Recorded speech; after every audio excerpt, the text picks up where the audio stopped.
Hello everyone, I'm Dr. Holmes, and this week's ADD ADHD video series is all about how the gut affects the brain. If you watch some of my previous videos, you'll heard me talk about this over and over again, the gut-brain axis. If you have something going on with your gut, you've got something going on with your brain.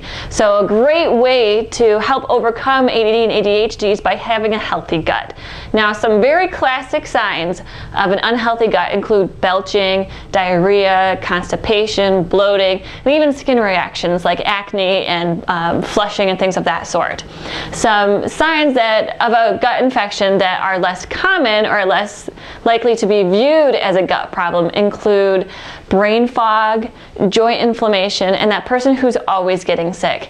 Now, the reason behind that is because 70 to 90% of your immune system is actually found in your gut. Now, that's a huge portion of your immune system. So if you have a gut infection, you better believe that you're going to have a problem with your immune system, and that in return means that you're going to have problems with brain function. So how do you know if you have something going on with your gut? Well, the best way to determine if you have anything wrong with your gut is through a stool analysis, and that can be done through your functional medicine practitioner. What that stool analysis is going to tell you is about the good bacteria that's growing, about the bad bacteria that's growing. If that bad bacteria is overcoming the good bacteria, which is something called dysbiosis, it's going to talk about parasite infections, yeast infections, how much inflammation is in your gut, as well as how well your child is actually digesting their food. Now, that's really important because the digestion part of the process is how we absorb all of our minerals and all of our nutrients so that we can make the neurotransmitters to help boost brain function.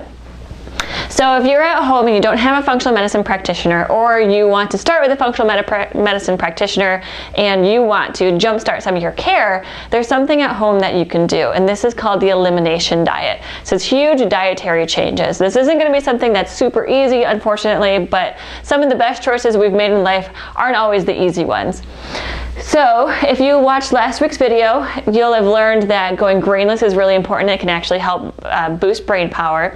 But what we're going to do is something called an autoimmune paleo diet. That is part of the elimination diet. That's how you're going to start. This means no grains, no dairy, no nightshades. We're going to be reducing the amount of sugar. You can actually Google autoimmune paleo and you'll come up with some awesome recipes that kids will actually like. Now, you're going to do this for about 15 to 30 days, and then we're going to start reintroducing some of those foods. I like to let the child pick whatever they miss the most. Sometimes that's milk or cheese, and sometimes it's going to be things like popcorn or rice. So you're going to pick one food and try that for 4 days, and during those 4 days you're going to look for some of those signs and symptoms to return, some of those classic ones like we talked about, or some of those ADD and ADHD symptoms, whether they get worse or they come back if we saw the diet actually start to get rid of some of those symptoms. So we're going to try that for 4 days. If they didn't have a reaction, you can keep that food in their diet and start reintroducing another food. If they did have a reaction, then that just means that you're going to take it out of the diet. And then from there, you can continue on trying new foods. Like I said before, the best way to do this is with a functional medicine practitioner. However, I really want to help you jumpstart some of the care, and I believe that the best way to do that is through an elimination diet. If you'd like more information, please visit my website at www.drbrianneholmes.com. Thank you.